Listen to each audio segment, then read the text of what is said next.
Okay, welcome to the Paper 2 Walking Talking Mock video called Thinking Aloud.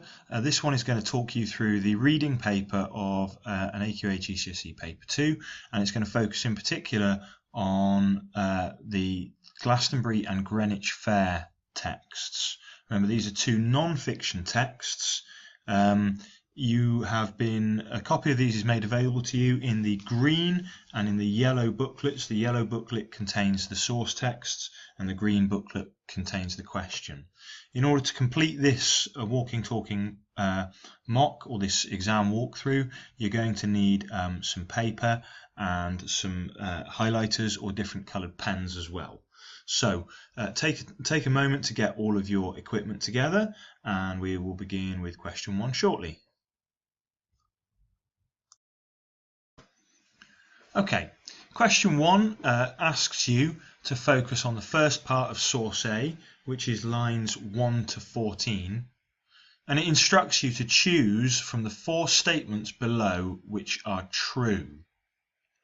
On your exam paper, you'll be asked to shade the boxes, or particularly shade the circles, of the true statements, and you're instructed to choose a maximum of 4 statements.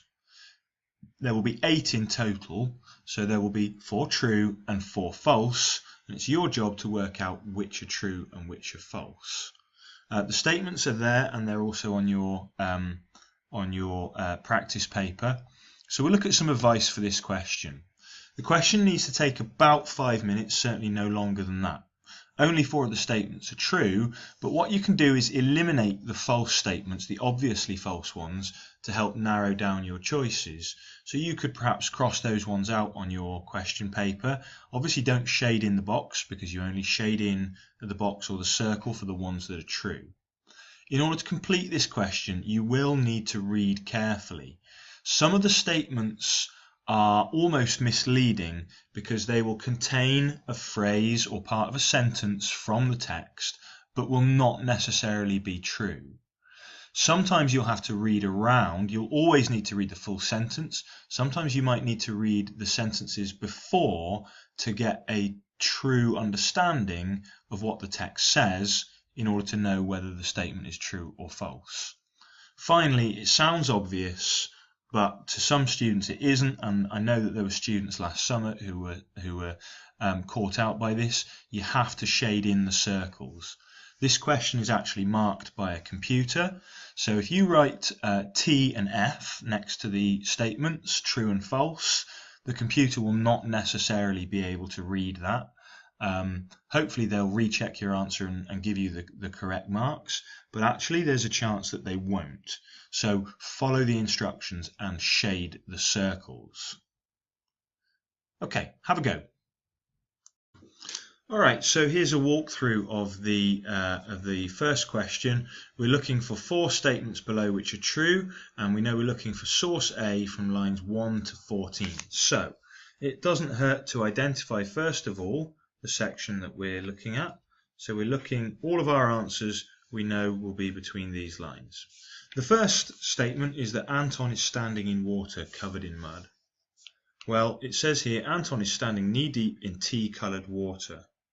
Tea-coloured seems to suggest muddy to me, so this looks like A, and it's going to be true, so we would shade in the box here. I'm going to mark it as true because I'm not actually working on a proper exam script, but you would shade in the box. B says that Anton is being carried away by the current. Now, if you scan B, you see the phrase carried away by the current, and if you scan this first paragraph, you might also identify carried away by the current, so clearly that's true. Yeah, wait a minute. If you actually read around the sentence, it says here, the occasional empty bottle of Somerset cider wafts past his legs, carried away by the current.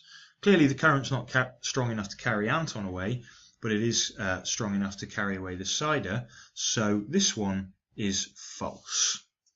It's a good example of how the phrase will quite likely be in there, and it's a little bit of a trap for those who don't bother to read carefully to read the full sentence.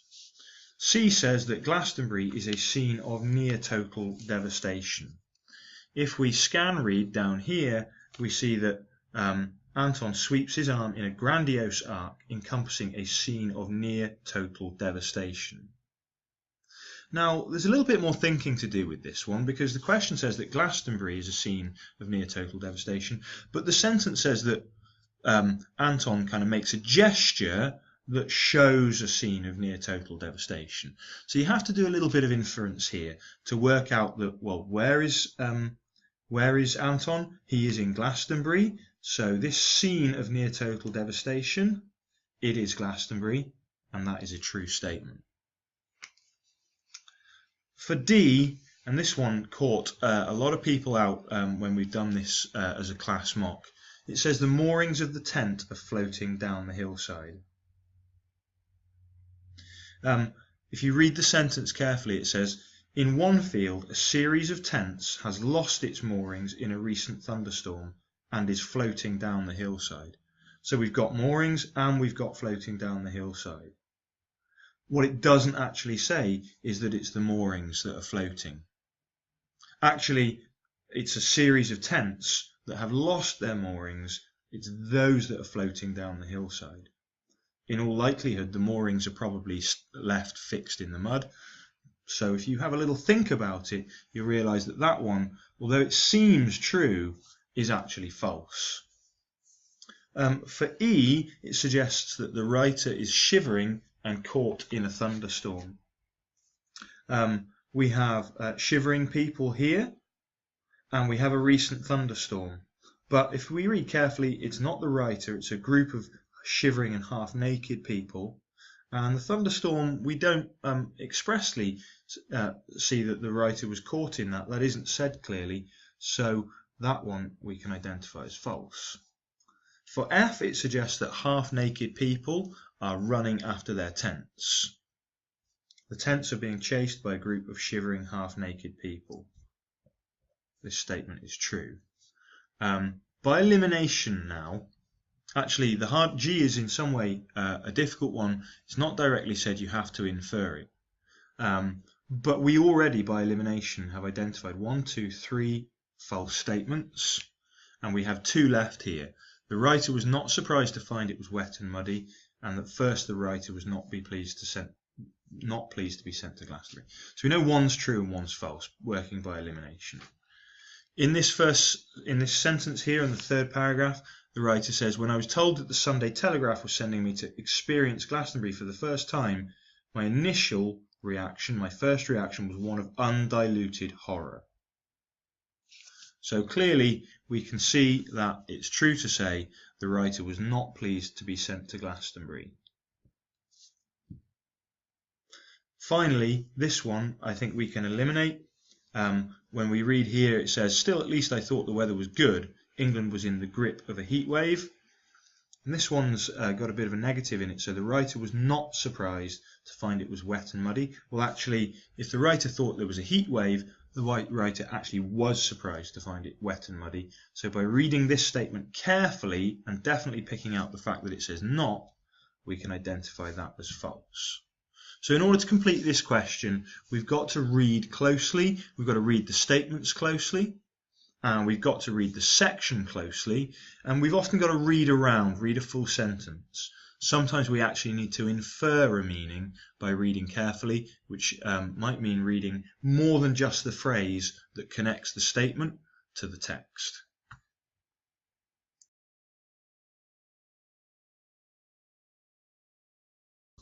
Okay, now we find ourselves on question 2 of paper 2, and this is the question known as the summary question. It asks you to refer to both sources in full, and it will give you a statement that will identify a particular topic, and that topic will be quite narrow. In this case, the topic is things to see and do at Glastonbury Festival and Greenwich Fair, which are the 2 subjects of the 2 texts that you've got. On that topic, you have to write a summary of the differences, as you can see. You use details from both sources to write a summary of the differences.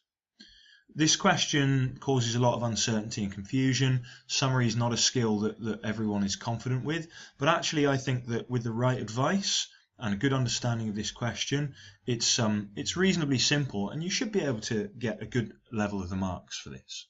The question overall needs to take about 10 minutes. And the key to unlocking the question is understanding that narrow topic focus. In this case, things to see and do.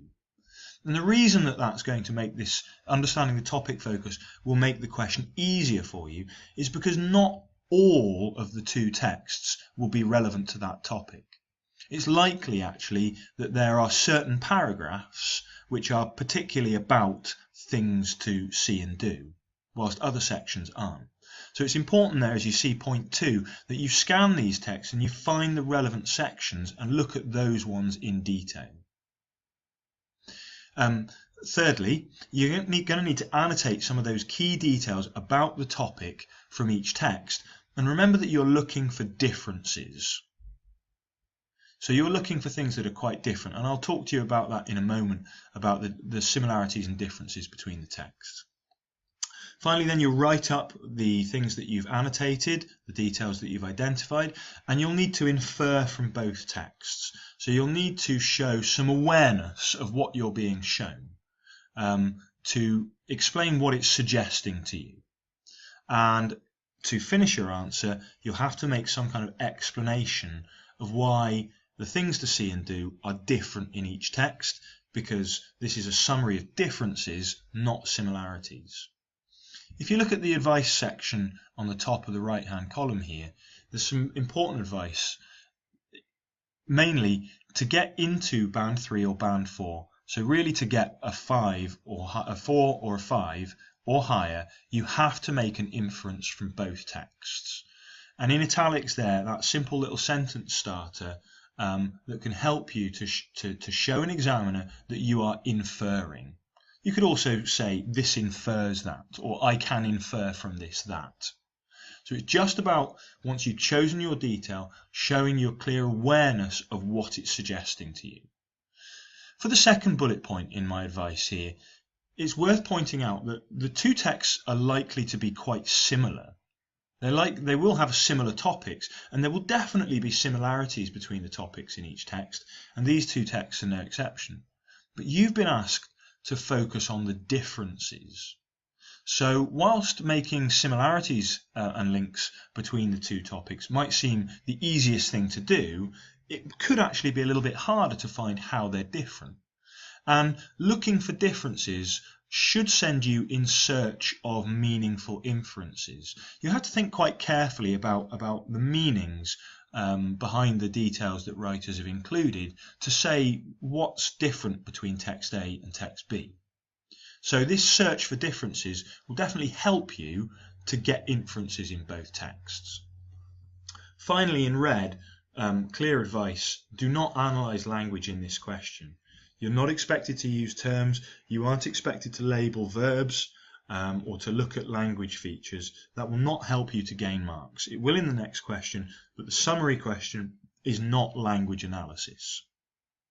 I've taken a quote here from some of the AQA examiners' advice, and I think this is a great quote because it makes this question seem, it simplifies the question, it makes it seem much easier to attempt. The examiner says, good responses included those where students identified a difference between the topic, so difference between the two texts. They selected an appropriate detail from one text and inferred some meaning. They turned to the other text, selected another detail and inferred something then about the difference between both texts. So it's quite a simple structure, this. Select and infer, select and infer, explain the differences.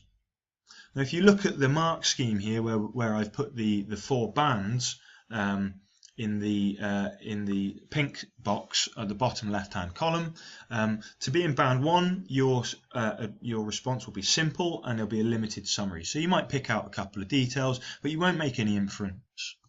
To be in band 2 you're going to attempt to summarize, so you'll be picking details hopefully from both texts, and you might attempt here an inference, so you might attempt to comment on what's being shown to you. To be in band 3 and 4, you'll need to infer from both texts, and your summary will have to be relevant to the question.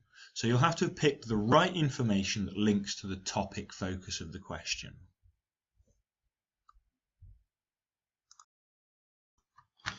Okay, this is an annotation for question 2, the summary question. We need to remain focused on the topic focus, which is things to see and do. And as I said in the advice, actually we might find that only a particular section of the text is relevant. If we look at source A, which is Elizabeth Day's account of being sent to Glastonbury, we look through the introduction and we realise that most of this is about her opinion about Glastonbury and other people's opinions about Glastonbury, her expectations, the weather, and we don't actually get onto things to see and do until we come down to this section here. Here she introduces the acts for 2005 and she lists some of the famous bands who are playing, and she comments about the Killers performing in tuxedo jackets and glitter. You can see in the notes that tuxedo is like a jacket for a special occasion, and you might know what one of those looks like. Certainly the glitter and the tuxedo, if I can infer from this, to me sounds quite classy. So I've identified that we've got bands and music as something to see and do, and that it's being presented in a way that makes it sound quite classy and special. She also lists down here in this paragraph a number of the other things that you can do, including visiting a 1950s style diner, fancy dress rock and roll dancers, constant stream of Elvis songs. Then she mentions this chapel of love and loathing, where apparently couples can get married. And that's something that you can see or do, and that's actually quite a serious sort of life-changing event that someone can take part in. And that's definitely going to be a difference to what we find in text B. If we look at text B, it's a similar story. The text is about Greenwich Fair, but Dickens doesn't actually arrive at Greenwich Fair until this point, line 20. 5 minutes walking brings you to the fair itself. So it's only this second part of the text which is directly relevant to the question things to see or do at the fair.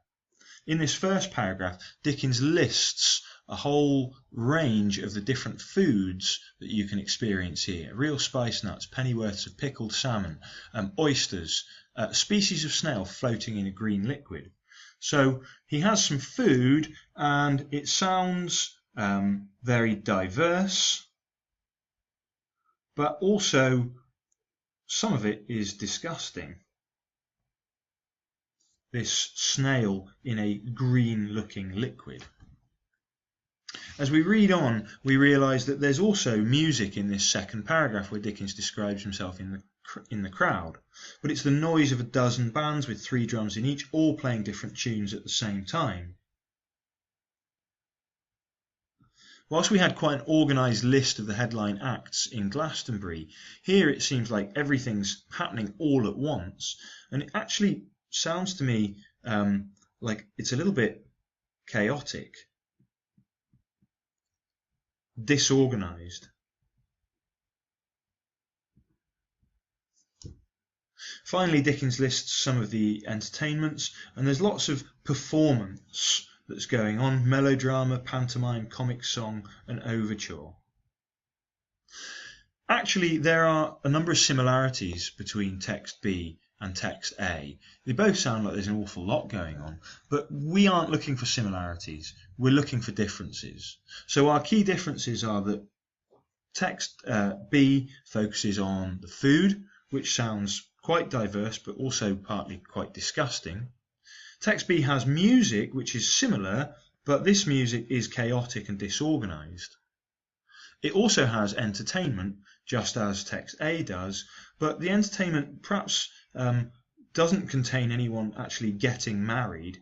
So it's there's definitely a difference that we can make between the entertainment in text B and the entertainment in text A.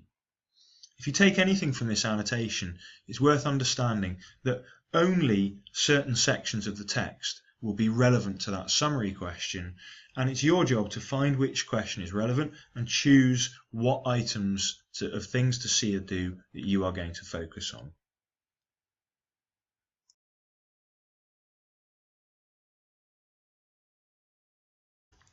Okay, here's a model response to the question 2, paper 2, summary of differences question, based on the annotation that we did earlier and following the examiner's advice that you were given earlier in this video.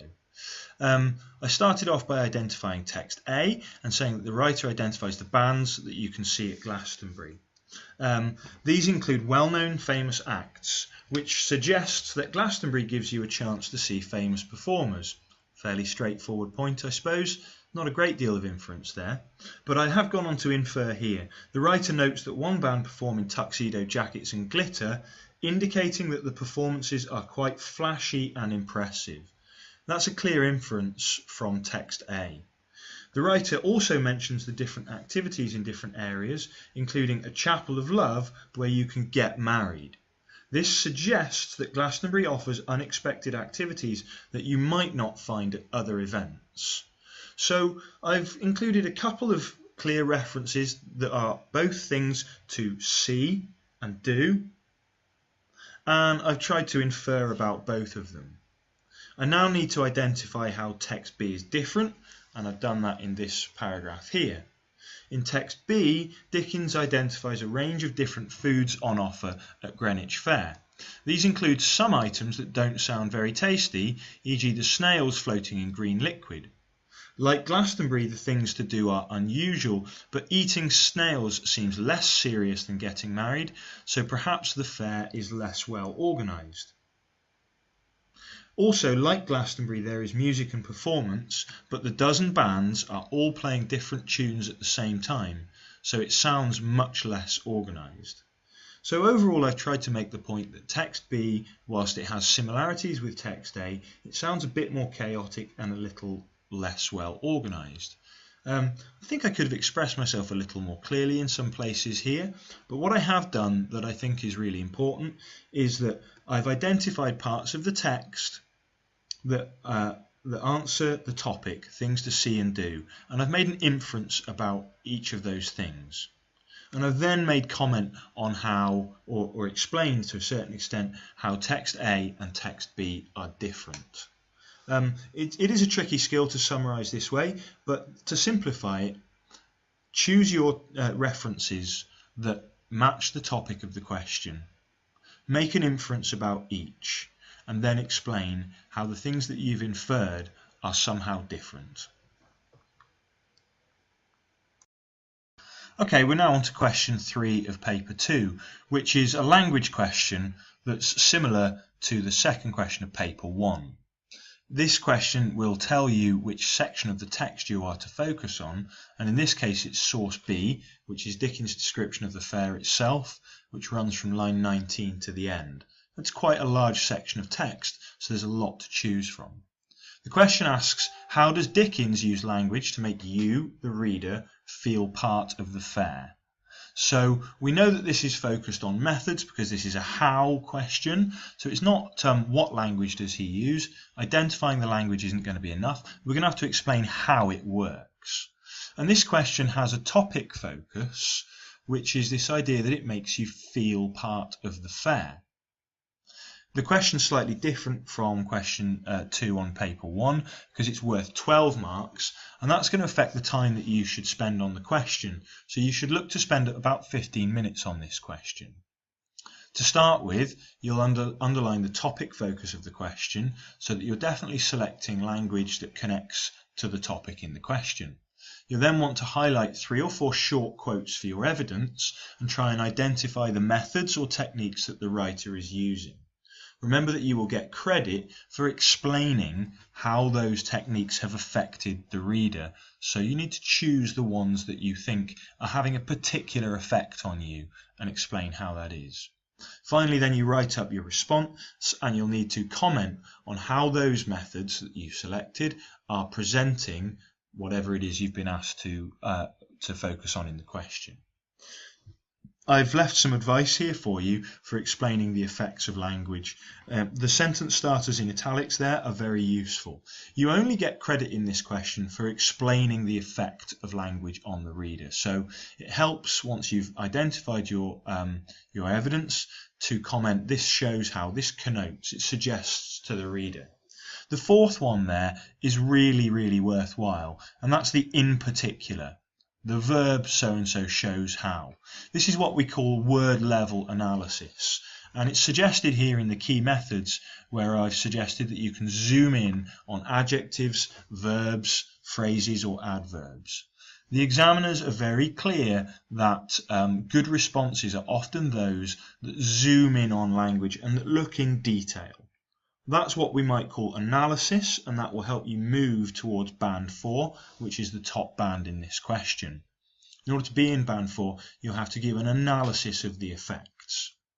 Other key methods that you might look out for are things like emotive language, descriptive language. Any kind of sensory imagery is always worth commenting on, especially anything that stimulates a range of senses. Methods like rhetorical questions or figurative methods like metaphor, simile and personification are always worth explaining. If a writer's chosen a metaphor or a simile, why have they chosen that metaphor? What is it actually showing us about the topic focus of the question? Okay. All right, here's a guided annotation for question 3, which is the language question. The question asked us to focus from line 19 until the end of the source, so it's worth identifying which section of the text we're responding on, and you can see that's quite a large section of text. Now we've got 15 minutes to analyse the language in this, and there's no way we're going to be able to cover everything that's in there, so we're going to need to be highly selective. Start with the topic focus of the question. The topic focus of the question was how Dickens makes you feel part of the fair. So on rereading this section, ask yourself which of these paragraphs or which part of this text makes me feel most involved in the fair. For me, I want to focus particularly on this paragraph here, which begins with this statement, imagine yourself in an extremely dense crowd. Well, there's a few things already I can note about this. One is this, imagine yourself. There's two significant things to say about this. One is, imagine yourself is an imperative. It's an order, it's an instruction. Also, it's in the second person. Dickens here is directly addressing the reader, so he's kind of almost telling you what to think, which can be quite a powerful technique for actually getting a message across to someone. We're imagining ourselves in an extremely dense crowd. We've got the adverb there, which swings you to and fro and in and out and every way but the right one. Dickens has listed some phrases here, to and fro and in and out and every way but the right one. And I think that they're helping to emphasise this idea that being in this crowd would feel really disorientating. He continues this sentence on, add to this the screams of women, the shouts of boys, the clanging of gongs, the firing of pistols, the ringing of bells, the bellowings of speaking trumpets, the squeaking of penny dittos. Well, it's clear here that Dickens is listing a whole load of different sounds, and he's actually using nouns to list all of these different sounds, which is creating quite a building effect of there's so much going on, it's almost an overwhelming effect on us. He breaks it up a little bit here. He talks about the noise of a dozen bands with 3 drums in each, all playing different tunes at the same time. But then he returns to the technique by talking about the hallooing of Schumann and an occasional roar from the wild beast shows, and you are in the very centre and heart of the fair. He goes back to the second person here.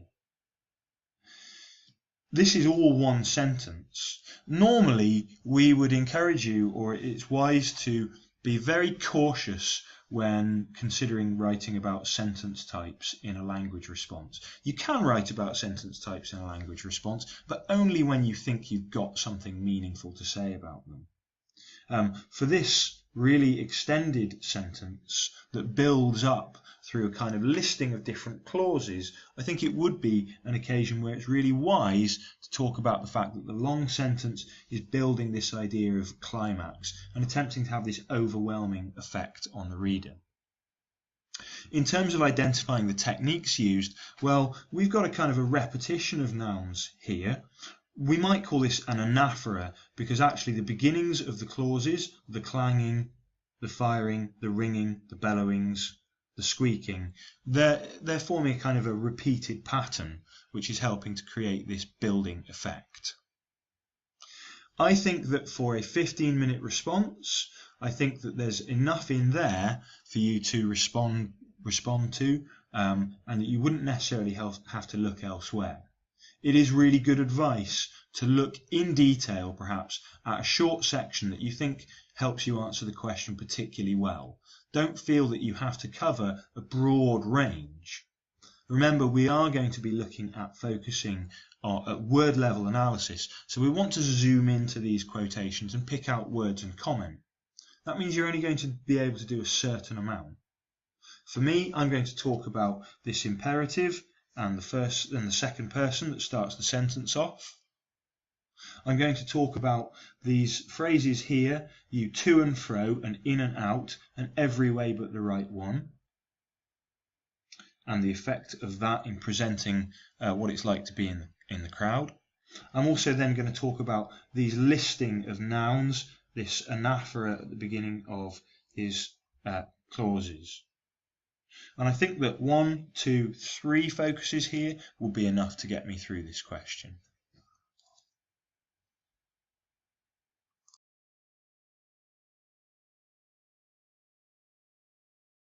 Okay, here's a model response to the question 3, to the language question. I've written a short introductory paragraph which isn't strictly necessary, but I think it helps to set up some of the ideas that I knew I would be writing about after I'd done my annotation. My introductory sentence says that Dickens' account of his visit to Greenwich Fair creates a rich sensory experience for the reader, stimulating a range of their senses in order to immerse them in the scene. And that introduction is linked to the idea in the question that he makes us feel a part of the fair. I've then continued to say this is most effective in the 4th paragraph, and as I said in the annotation, I'm going to focus my response on a section of the text that I think I can get enough analytical detail out of. Here Dickens opens with an imperative that directly addresses the reader, challenging us to imagine yourself in the situation. So I think that my use of the word challenging here shows that I understand what that imperative and the direct address is doing. The description then begins with physical details that help us imagine ourselves in the extremely dense crowd. In particular, we have these parallel phrases. It swings you to and fro and in and out. And those parallel phrases to me suggest how the movement is uncontrolled and relentless, showing us the mighty force of the crowd that moves you every way but the right one. In my annotation, I underlined some of these short phrases, and I tried to use them in my writing as embedded quotes. Now, I suppose it's possible to go too far with embedded quotes. They do have to be balanced with an explanation of the effects. But I think I've clearly explained here the effects, because I've said that these 2 phrases, swings you to and fro and in and out, are suggesting that the movement is uncontrolled and relentless. It doesn't stop. It shows us the mighty force of the crowd that moves you every way but the right one. My second paragraph of analysis here. Dickens then continues the flow of his sentence with a semicolon that does not permit the reader to rest, but forces us to continue reading his description of the fair's sound. So this shows that I understand that he's using like a complex sentence, one that links lots of different clauses, and it's having this building effect. It's forcing us to continue reading. We have screams of women and shouts of boys, and while these human noises add to the reader's feeling of disorientation, Dickens then attacks us with a rapid-fire succession of cacophonous noise. Cacophonous means disorientating. Delivered as nouns, the clanging, the firing, the ringing, the bellowings, and the squeaking. The effect of this listening is to show the reader how overwhelming the sound was. Dickens breaks the pattern of repetition to describe a dozen bands who are all playing different tunes. Just as his reader anticipates an end to the assault, he returns to throw in the hallooing of showmen and an occasional roar. The overall effect of this single sentence is to build a sense of bewildering noise, a kind of permanent climax that will not stop. So overall, I've looked for patterns in Dickens' writing here. And by underlining short pieces in my annotation and then by including them in my analysis, I've been able to deal with quite a range of evidence and I think make a couple of points that really clearly explain how he makes us feel part of the fair. All right, well done. You've made it to question 4, the last question on the paper 2. And this question is what we can call the comparison of methods or comparison of viewpoints and methods question. For this question, you're going to use the whole of both sources. So it's all of source A and all of source B. And the question format is not going to change much. It's going to say compare how the writers have conveyed their different views and experiences of whatever it is that the two texts are about, in this case the festival and the fair. There's 3 bullet points there that give you suggestions of how to respond to the question, and they suggest that you could compare their different views and experiences, and you could compare the methods that they use to get those views and experiences across, and you could support your ideas with references to both texts. Well, in this case, you have to do all 3 of those things. You have to compare the different views and experiences. That's what the question basically asks you to do. You have to compare how they get those views and experiences across. Not just what are those views and experiences, but how do they get them across? What methods are they using to do it? And of course, you have to use quotes or at the very least references to both texts. So following the 3 bullet points on this question is really vital to getting the marks that are available.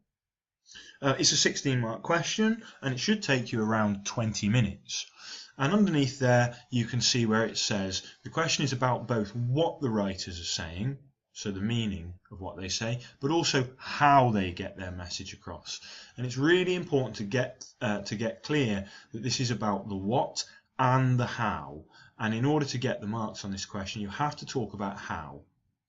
So first of all, consider what the writers are saying in both texts. Do the writers have similar or different viewpoints on their subjects? Then you need to read the text and look and say to yourself, well, at what point in these texts is a viewpoint being conveyed? Which part is suggesting the writer's attitude to their subject? Then you need to think, well, how is that attitude being put across? What methods are they using to communicate that attitude to the reader? And you'll need to annotate what those methods being used are on the text and think about how you can explain the effect that they have on the reader. Then you write up your comparison and you'll need to explain how the views, the what, and the methods, the how, are similar and different in each text. You might get 2 texts with very similar viewpoints that use really different methods to get those viewpoints across. Or you might get 2 texts with very different viewpoints, maybe even opposing viewpoints, but possibly use similar methods. So you're actually comparing 4 elements here, the what and the how, in 2 different texts. There's a box up there which suggests some common methods that might help you with this question. And I think a really key method to understanding this question is to understand the perspective of each writer. What's the relationship between the writer and their subject?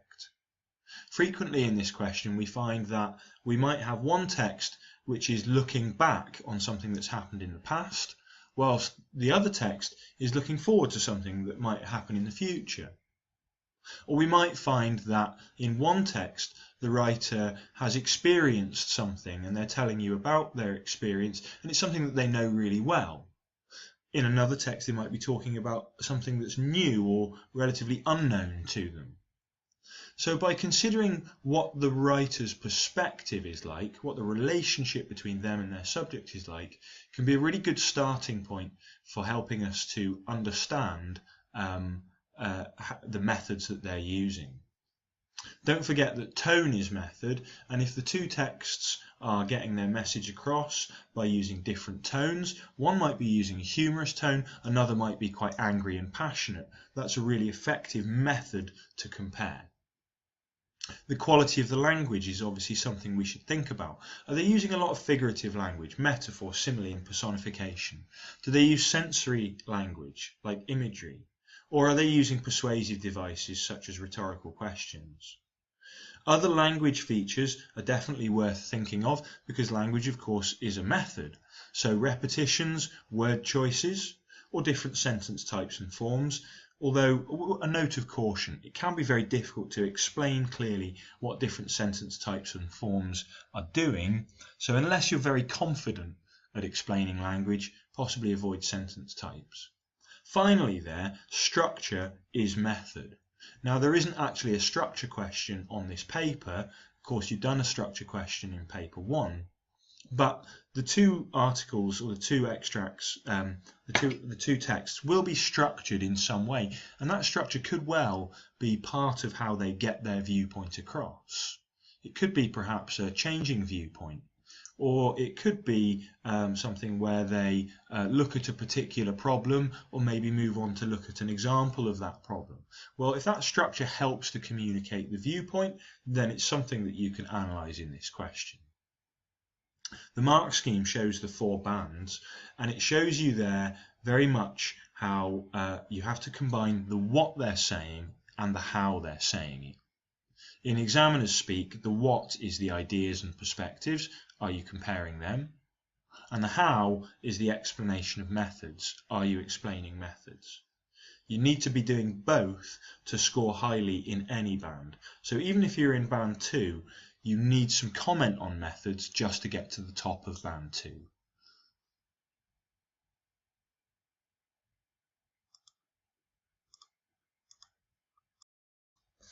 Okay, here's a guided annotation, and we're looking for viewpoints and methods in text A and text B, and we're going to make a comparison of viewpoints and methods.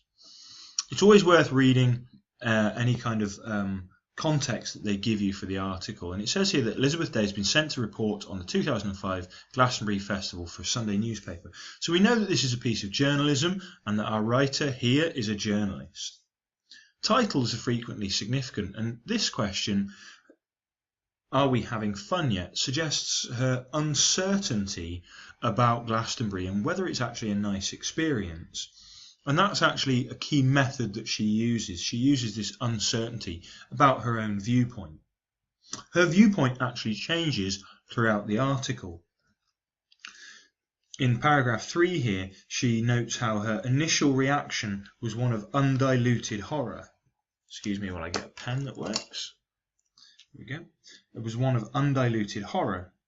So to start with, she was horrified at the thought of going to Glastonbury, and she focuses in the beginning on very much negative things, shivering half-naked people who look like survivors of a terrible natural disaster. Combined with this question in the title, everything suggests that she's going to establish a negative viewpoint about Glastonbury. That's continued further when she describes the weather, which sounds really horrible. Uninterrupted thunderstorm. She chooses to focus on, well, she calls it later, polite drizzle. People are getting very dirty indeed. Overall, the viewpoint seems negative. But in the second half of the article, she starts to reveal a slightly more positive frame of mind towards what she experienced. She notes how the crowd remained impressively good-humoured. So the adverb there expresses her viewpoint that she's actually impressed at how good-humoured the crowd are. She notes here how she spent her time going to Glastonbury, crowned with on the train with well-spoken degree students sipping Pimm's and making polite chit-chat. And this phrase here seems to suggest that it's quite well-mannered.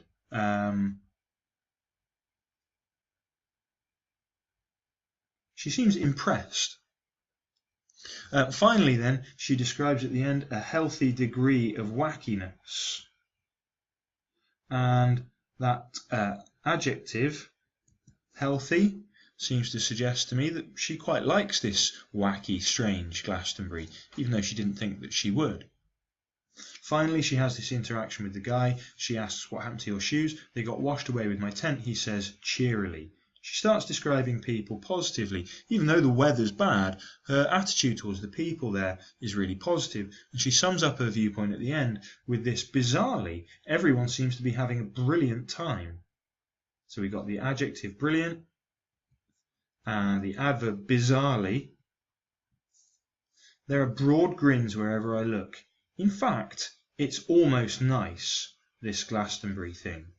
In the end, her viewpoint's changed from one of undiluted horror to saying it's almost nice.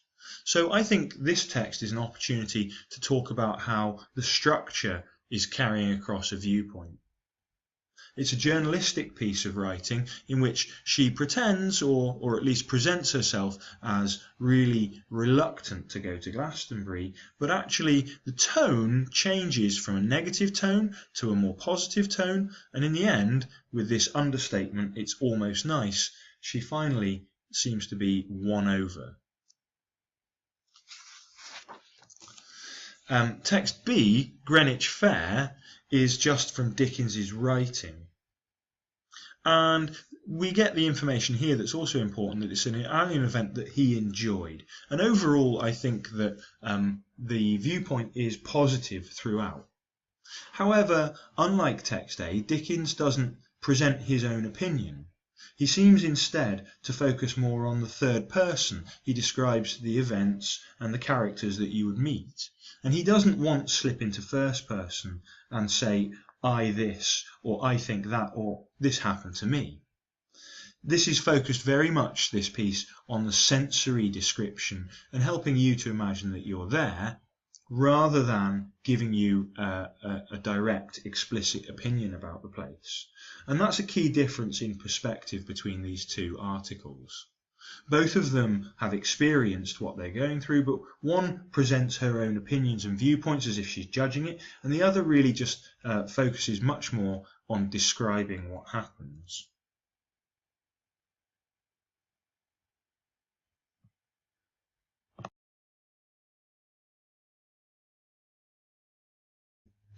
Okay, finally, here's a model response to question 4, which is the comparison of viewpoints and methods question.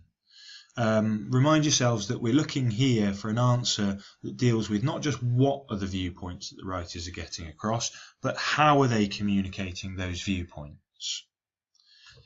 In this one, I've started with an overview of perspective that says that both source A and B are journalistic in style. Writers of both texts have experienced the fair and festival and are reporting in order to amuse and inform their reader. In source A, Elizabeth Day uses the first person to explain her personal perspective about Glastonbury, whilst in source B, Dickens remains focused on the third person and also addresses his reader directly in the second person. Interestingly, this was a detail here that I picked up on in the language question. It's always a good idea, I think, to do the questions in order, because the questions actually build into each other, and especially for these whole text questions, question 4 on both papers, where you've already responded on language and you've already responded on structure, and some of the ideas that you've used might actually help support your answer to question 4. I've done a summary here of what's different. So whilst source A is about the writer's personal opinion, source B is written to immerse the reader in a description of events, and they can make their own mind up about how good it is. This one is more of an overview of the different perspectives, but it does treat methods. Whilst it doesn't perhaps quote directly, it does deal with the methods that both texts use. I actually have dealt with each text one by one, so I start with source A. Day present her viewpoint as a changing one. She describes her undiluted horror at being asked to report on the festival. This hyperbolic phrase, remember hyperbole is exaggeration, and I don't think she was really full of undiluted horror at having to go to Glastonbury. She might have had undiluted horror if she'd have been told she'd had to have a kidney taken out, but a trip to Glastonbury, well, it's not that horrific, so I think she's exaggerating, and I'll call that a hyperbolic phrase. With the adjective undiluted suggesting raw total fear establishes a humorous tone for the article. I think she's exaggerating for effect here. As she describes her experiences, it becomes apparent to the reader that it is not all that bad. And I've listed some of the positive phrases that she's used here. An impressively good-humoured crowd. We've got polite chit-chat on the train and a healthy degree of wackiness elsewhere in the festival. Day seems to have been charmed by the positivity of the festival visitors, despite their appearance as survivors of a terrible natural disaster, and she concludes with the understatement, "It's almost nice," suggesting to the reader that compared with her earlier disgust, she has actually enjoyed herself. So the method that I've tried to explain here is this one of the changing viewpoint. And I've also commented on some of the language that she's used to present that changing viewpoint in a humorous manner. In contrast, here's the paragraph on source A. Unlike source A, Dickens focuses on the sensory details of the fair without giving a direct personal opinion. Instead, his reader is able to infer his sense of excitement and wonder from the nature of his description. He begins by describing the journey towards the fair, following the actual experience of visitors and making his description seem all the more authentic. This also helps to build a sense of the reader's anticipation as we share the traveller's anxiety to be at the fair. This is almost a structural point rather than a language point. Looking at both texts begin with a certain focus and then change to a different focus. And I think that in both texts that's helping to convey a particular viewpoint. Dickens here, he actually doesn't arrive at the fair until halfway through, and I think that that's trying to create this feeling of anticipation for his reader. Once this journey has reached Greenwich Fair, we are down here. Once this journey has reached Greenwich Fair, Dickens unleashes a barrage of sensory descriptions on his reader, using polysyndetic lists to emphasise the extent of the action, along with long sentences that build to a climax. Again, these were a couple of ideas that I took from the language question. So another example of how element from the language question can build into question 4. Polysyndetic listing, by the way, is listing where you repeat the little conjunction word. So you might say, and this, and this, and this, and this, and this. I think in Dickens' case, he uses the hallooing, the bellowing, the squeaking. So it's the repetition of the which makes it really clear that he's listing and emphasising. His long sentences build to a climax. Whilst his own viewpoint is not explicitly given, it is implied that he finds the fair a bewildering and exciting place to be. Its various features are immense and brightly illuminated, whilst the performances achieve perfection. Some aspects of the fair may appear questionable, not least the bilious-looking snails and the nauseating sensation of being pulled in and out by the crowd, but this is all part of being at the heart of the fair. I think that if I was to improve this answer, I might look at perhaps making my comparison of methods a little bit clearer, a little bit more explicit. I think I've compared the methods and the viewpoints almost by implication. So I could do perhaps with a concluding sentence, perhaps one that says something along the lines of, whilst both writers seem positive about their fair, one does so by using a changing attitude and the other does so by a sensory description which communicates this sense of excitement. It is a challenging question and it's well worth you practicing it. You can practice using the texts that you were given.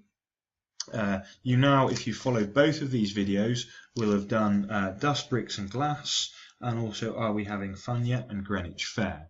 You've got 2 more practice papers in there, which are the Brighton Rock practice paper and The Village That Lost Its Children, a Minor Earthquake, which focuses on the Aberfan disaster. I hope that you found these sessions useful. If you need advice on how to answer any of the questions, then you can use the video to pause on the advice slide. It is important, of course, that you remain active in your revision. The video itself is not going to help you. You have to be practicing your own response to the question in timed conditions. Thanks for following the videos that I've done. You've all worked really hard in the run-up to the GCSEs, and on behalf of all of the staff at Whitby, I wish you the very, very best of luck with your exams.